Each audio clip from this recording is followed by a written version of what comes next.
मुंबई पे राज करता हूँ मैं, मुंबई पे। अरे अपने जिगर पे बनाऊं मैं। अरे तेरे पुलिस स्टेशन जाता हूँ ना तो सलाम ठोकते तेरे सब लोग खड़े होके। मुंबई का किंग कौन? विकू म्हात्रे। मुंबई सपनों का शहर, इंडिया का फाइनेंशियल कैपिटल और कल्चर्स का मेल्टिंग पॉट। लेकिन इसके ग्लैमरस एक्सटीरियर के पीछे छुपी है एक डार्क दुनिया जिसे सिटी ऑफ गैंगस्टर्स के नाम से जाना जाता है। कई दहाइयों से ही मुंबई ऑर्गेनाइज्ड क्राइम के लिए फेमस है, पर क्यों? आखिर मुंबई का अंडरवर्ल्ड से इतना गहरा रिश्ता क्यों है? आज की इस वीडियो में हम जानेंगे मुंबई की कॉम्प्लेक्स हिस्ट्री, कल्चर और क्राइम के बारे में, जो कि मुंबई को बनाता है इंडिया का गैंगस्टर कैपिटल।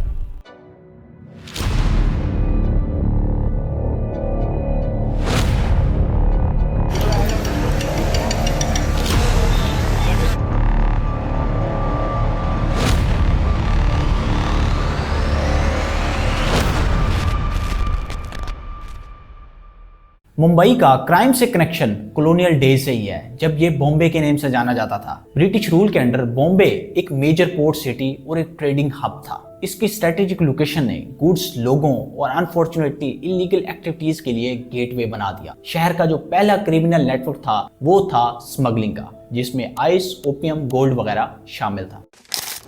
अब जो ब्रिटिशर्स थे उनका सिर्फ और सिर्फ फोकस था रेवेन्यू पर। उन्हें इससे कोई फर्क नहीं पड़ता था कि स्मगलिंग हो रही है, उन्हें सिर्फ पैसों से मतलब था, जिसके चलते ये क्रिमिनल नेटवर्क स्ट्रॉन्ग होते रहे। बॉम्बे के ज्योग्राफी ने क्रिमिनल एक्टिविटीज के होने में क्रूशियल रोल प्ले किया। अरेबियन सी से घिरी हुई एक सिटी के नाते ये स्मगलिंग ऑपरेशंस के लिए नेचुरल हब बन गई। नैरो लेन्स और क्राउडेड डॉक्स ने इलीगल एक्टिविटीज के लिए परफेक्ट कवर प्रोवाइड किया। जैसे जैसे शहर बड़ा होता गया वैसे वैसे ये अंडरवर्ल्ड भी ग्रो हुआ और फिर ये गैंगस्टर कल्चर मुंबई की पहचान बन गया।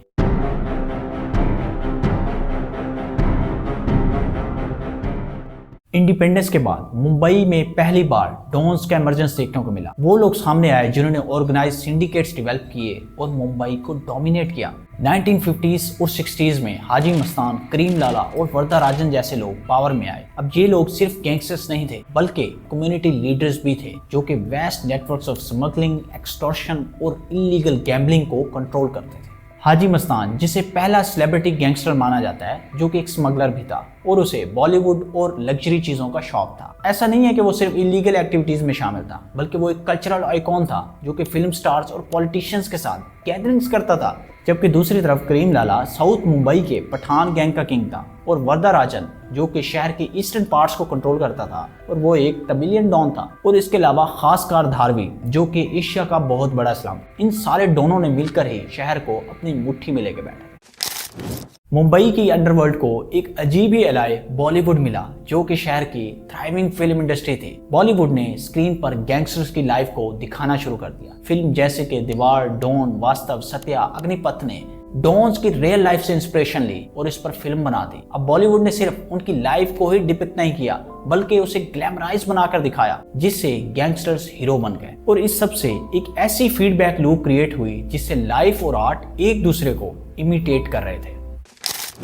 बहुत से गैंगस्टर्स ने अपने इन्फ्लुएंस और वेल्थ को यूज करके बॉलीवुड में इन्वेस्ट किया, फिल्म्स फाइनेंस की, फिल्म स्टार्स और डायरेक्टर्स के साथ रिलेशनशिप बनाए। अब इस सब से उन्हें एक लेवल ऑफ लेजिटिमेसी मिला जिससे उनका नाम घर घर मशहूर हो गया। लेकिन इस सब से रियल और रियल लाइफ के बीच की जो लाइंस थी वो ब्लर हो गई। मतलब कि कहाँ पे स्क्रीन विलन खत्म हो रहा है और कहाँ से रियल लाइफ डॉन शुरू हो रहा है, इस सब में फर्क करना मुश्किल हो गया था। 1980s और 90s मुंबई की अंडरवर्ल्ड के लिए एक ट्रांसफॉर्मेशन पीरियड था। शहर में रैपिड इंडस्ट्रियलाइजेशन देखने को मिल रहा था, जिसके चलते शहर में ऑर्गेनाइज्ड क्राइम के लिए न्यू अपॉर्चुनिटीज आ रही। दाऊद इब्राहिम जैसे गैंगस्टर जिन्होंने स्मगलिंग से शुरू किया वो पावर में आ गए। उनका gang D company global syndicate बन गया, जिसके ऑपरेशन ना सिर्फ मुंबई में बल्कि ग्लोबली फैल चुके थे। मुंबई पूरा तो उनकी मुट्ठी में था।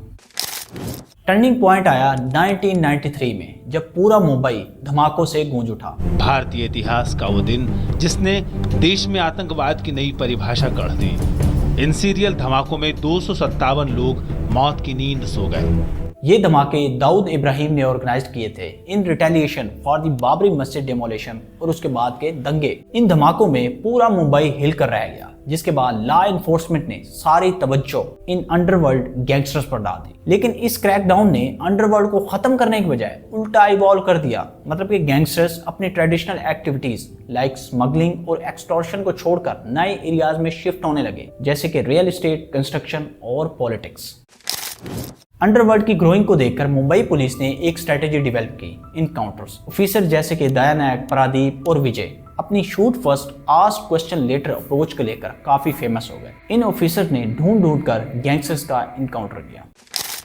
वैसे ये इनकाउंटर्स काफी कंट्रोवर्शियल थे क्योंकि इसमें एलिगेशंस थी करप्शन और एक्स्ट्रा जुडिशियल किलिंग, लेकिन फिर भी मुंबई के लोग इन ऑफिसर्स को अपना हीरो मानने लग गए क्योंकि वो लोग इन गैंगस्टर से काफी ज्यादा थाम थे। अब ऐसा नहीं है कि इन इनकाउंटर्स के बाद अंडरवर्ल्ड बिल्कुल ही खत्म हो गई, बल्कि वो विजिबल नहीं थे। मतलब कि वो छुप कर अपना काम जारी रखे हुए थे, थोड़े सोफिस्टिकेटेड हो गए थे। आज के टाइम मुंबई एक ग्लोबल मेट्रोपोलिस है, एक ऐसा शहर जो इमेंस वेल्थ और अपॉर्चुनिटी से भरा हुआ है, लेकिन अंडरवर्ल्ड आज भी शैडोज में छुपा हुआ है। ट्रेडिशनल गैंगस्टर कल्चर खत्म होकर एक ऑर्गेनाइज्ड और सोफिस्टिकेटेड क्राइम में कन्वर्ट हो गया, जैसे कि cyber crime, white collar crime, real estate वगैरह। मतलब कि नेम्स बदल गए हैं और तरीका थोड़ा सोफिस्टिकेटेड हो गया है, बाकी अंडरवर्ल्ड का मुंबई में एसेंस वैसे ही है। पॉलिटिशियंस, बिजनेसमैन और क्रिमिनल्स एक दूसरे के साथ एक डेलिकेट डांस में नजर आते हैं, जहां लीगल और इलीगल, मॉरल और इमोरल के बीच की जो लाइंस हैं वो कॉन्स्टेंटली ब्लर होती रहती हैं। ऐसा नहीं है कि अंडरवर्ल्ड अब सिर्फ स्ट्रीट लेवल एक्सटॉर्शन और स्मगलिंग तक ही रह गया है, बल्कि ये अब पावर, इन्फ्लुएंस और पैसे के बारे में है, और ये बहुत बड़े स्केल की बात मैं कर रहा हूँ। और जब तक ये एलिमेंट्स एग्जिस्ट करते रहेंगे, मुंबई की फैब्रिक से अंडरवर्ल्ड या फिर ये गैंगस्टर कल्चर कभी खत्म नहीं होगा।